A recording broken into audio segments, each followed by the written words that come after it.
Good morning everyone, welcome back to our channel SS blogs. একটা নতুন video তোমাদের সবাইকে অনেক অনেক ওয়েলকাম। তোমরা সবাই কেমন আছো? আশা করি তোমরা সবাই খুব ভালো আছো। আমরাও বেশ ভালো আছি আর ঠান্ডাটা ভীষণভাবে এনজয় করছি। তোমরা ঠান্ডাটা কেমনভাবে কাটাচ্ছ অবশ্যই কমেন্ট করে জানিও। তো আজকে সকাল সকাল ঘরের কাজ দিয়ে শুরু করে দিয়েছি। জাস্ট কিছুক্ষণ হলো আমি ঘুম থেকে উঠেছি, এখনও চা খাইনি, খাবো। তো তার আগেই কালকে যে বাসন মাজা যেগুলো ছিল ওগুলো আমি একটুখানি গুছিয়ে রাখছি। আর আজকে হাউস হেল্পার দিদি বাসন মেজে দিয়ে গেছে, সেগুলো রয়েছে। আর সংসারে যে কোনো কাজ যদি হাজব্যান্ড ওয়াইফ দুজনে মিলে শেয়ার করে করা যায় না, তাহলে সমস্ত কাজগুলো ইজি হয়ে যায়। তো সেক্ষেত্রে ছেলেদেরকেও বুঝতে হয় যে না, ঘরের কাজটা মামুলি কোনো কাজ না, তবেই কিন্তু ছেলেরা করে। তো সেই দিক থেকে আমি ভীষণ লাকি। আমার হাজব্যান্ড কিন্তু অনেক কাজেই আমাকে হেল্প করে দেয়। কারণ আমরা যেহেতু দেরি করে ঘুম থেকে উঠি, এবার ঘুম থেকে উঠেই তো আমি রান্নাঘরের দিকে চলে গিয়ে এই দিকটাতে তো সময় পাই না। আর আমার হাজব্যান্ড আর ছেলে ওরা দেরি করে ঘুম থেকে ওঠে, তো ঘুম থেকে ওঠার সাথে সাথেই আমার বড়ি কিন্তু প্রতিদিন বিছানাগুলো তুলে দেয়। কারণ আমি তুলতে আসতে গেলে আমার আবার ওদিকে দেরি হয়ে যাবে। তো এই হেল্পগুলো করা ভীষণভাবে দরকার, তবেই কিন্তু একটা সংসার সুন্দরভাবে চলবে। আর সব থেকে বড় কথা হলো বিছানা গুছানোর মেন সবথেকে বিরক্তিকর কাজ হচ্ছে মশারি ভাঁজ করা আর মশারিটাকে টাঙানো।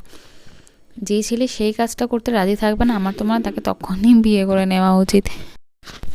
আর এখন যখন মেয়েরা বাইরে ইনকাম করে সংসারে কন্ট্রিবিউট করে সংসারের হেল্প করে, তাহলে ছেলেরা কেন সংসারের কাজ করে সংসারে হেল্প করবে না? অবশ্যই দুজনকেই তো এখন তো আমরা সেই যুগেই ইকুয়ালিটির যুগে আমরা দাঁড়িয়ে রয়েছি। তাহলে আমাদের দুজনকেই উচিত সব কাজ ভাগ করে নেওয়া। যেরকম আমারও উচিত ইনকাম করে ওর পাশে দাঁড়ানো, যে ওই সব কিছু কিনে এনে দেবে, ওই সংসার চালাবে, এরকম এই নিয়মটা মেনে না চলা। আর সেরকম ওরও উচিত সংসারের সব কাজ আমি একাই করব সেটা না ভেবে সংসারের কাজে হাত বাড়ানো। ইভেন শুধু আমাদের ক্ষেত্রে নয়, প্রত্যেকটা ছেলেমেয়ের হাজব্যান্ড ওয়াইফদের ক্ষেত্রেই এখন সেটাই উচিত। তোমরাও তোমাদের হাজব্যান্ডেরকে যারা করে না তাদেরকে বোঝাবে যে কেন করাটা উচিত। আর আমিও চাই না পুরোপুরি ইকোনমিক্যালি ওর ওপরে ডিপেন্ড হয়ে থাকতে। আমি তো জব করতামই, কারণ শুধু বেবি ছোট বলে এখন করছি না। কারণ আমি চাই যে আমার নিজের যেটুকুনি শখ, প্রয়োজনীয় সমস্ত জিনিস তো আমি ওর কাছ থেকেই পাচ্ছি, কিন্তু যেগুলো আমার শখ, যেগুলো আমার প্রয়োজন না, যেগুলো আমি নিজে শখ করে চাই জিনিসগুলো করতে, সেগুলো যেন আমি ওর ওপরে চাপিয়ে না দিই, সেগুলো যেন আমি নিজেরটা নিজেই আমি করে নিতে পারি। কারণ ও আমাকে বিয়ে করেছে বলে সব দায়িত্বই যে ওর। আমার শখ পূরণও যতটা সম্ভব ও করে, কিন্তু তবু আমার নিজের ভালো লাগে না যে ও করুক। আমি চাই আমার শখ যেন আমি নিজেই পূরণ করতে পারি, আর ওর শখও নিজেই পূরণ করুক। আর একে অপরকে গিফটটা সেগুলো তো ঠিকই আছে। আর এটাও আমার ভালো লাগে না যে ওর কাছ থেকে আমি টাকা নিয়ে আমি ওকে গিফট দেবো, এটাও আমার ভালো লাগে না। তো যাই হোক, আমার আর কি বলার মেন উদ্দেশ্য হচ্ছে যে কোনো কাজ দুজনে মিলে ভাগ করে নিলে সংসারটা আরও বেশি সুন্দর হয়। তো যাই হোক, আমার এখানে হচ্ছে সকালের ব্রেকফাস্ট হয়ে গিয়েছে। ব্রেকফাস্টের পরে সমস্ত যা বাসন টাসন ছিল সেগুলোও সব মাজা হয়ে গিয়েছে। হ্যাঁ, আর এদিকে আমি চাল ভিজিয়ে রেখেছিলাম, ডাল ভিজিয়ে রেখেছিলাম, কারণ এগুলো ভিজিয়ে রাখলে তাড়াতাড়ি হয়ে যায়। আমাদের যদি ভাতের চাল ভেজানো থাকে তাহলে মোটামুটি 10-15 মিনিটের মধ্যেই ভাত হয়ে যায়। তো তাই জন্য ওগুলো ঘুম থেকে উঠে আমি আগে চালটা ভিজিয়ে দিই, আর ডাল করতে হলে ডালটাও ভিজিয়ে দিই। আর আজকে আমাদের বাড়িতে রান্না হবে হচ্ছে সয়াবিন, যে রান্নাটা আমি একদমই পছন্দ করি না। খেতে ভালো লাগে, কিন্তু আমি নিজে রান্না করতে পছন্দ করি না। আমি কেন জানি না, আমি রান্না করলেই রান্নাটা ভীষণ পরিমাণে খারাপ হয়ে যায়। এর আগে যখন আমার মা সয়াবিন রান্না করতো, সেটা তো সেই স্বাদ তো মুখে লেগে থাকতো, কিন্তু জানি না আমার ক্ষেত্রে কী হয়। আর তার মধ্যে আজকে যখন সয়াবিনটা করতে বসাবো, সয়াবিনটাকে আমি সেদ্ধ বসিয়ে দিচ্ছি, ওই জন্যই আর কি ভেজাচ্ছি। আর এরপরে যখন আমি সয়াবিনটা করতে বসবো তখনই হয়ে গেল হচ্ছে গ্যাসটা শেষ। কি যে সাংঘাতিক অবস্থা! একে সয়াবিন রান্না আমার কাছে ঝামেলা, তার মধ্যে হচ্ছে আবার গ্যাস নেই। তো ইন্ডাকশান আছে, আমরা ইন্ডাকশানে রান্না করিনি, কিন্তু ইন্ডাকশানটা না এখন সুইচটা খারাপ হয়ে গেছে, ওটা না কমতে চায় না, যার জন্য রান্না করতে খুব অসুবিধা হয়।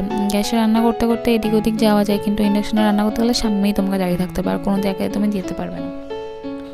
আর এবার কমানো না গেলে রান্না করতে একটু অসুবিধা হয় না, তো সেরকমই আর কি কমাতে পারছিলাম না, খুব অসুবিধা। তো যাই হোক, তারপরে রান্নাবান্না কমপ্লিট করার পরে তারপর চলে গেলাম ছেলেকে তেল মাখাতে। আর তেল মাখাতে গিয়ে ও যা করে তোমরা দেখতে থাকো। কি হবে এখন? কাকাই শুনতে পাচ্ছেন না।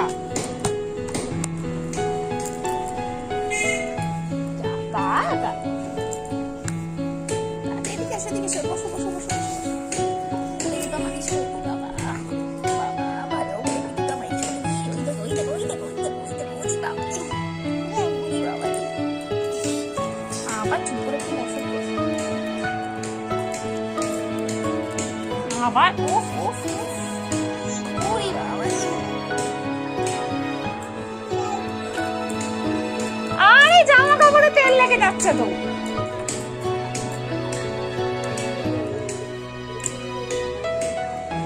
ঝিঙ্গালালা, ঝিঙ্গালালা, ঝিঙ্গালালা, ঝিঙ্গালালা, ঝিঙ্গালালা, ঝিঙ্গালালা।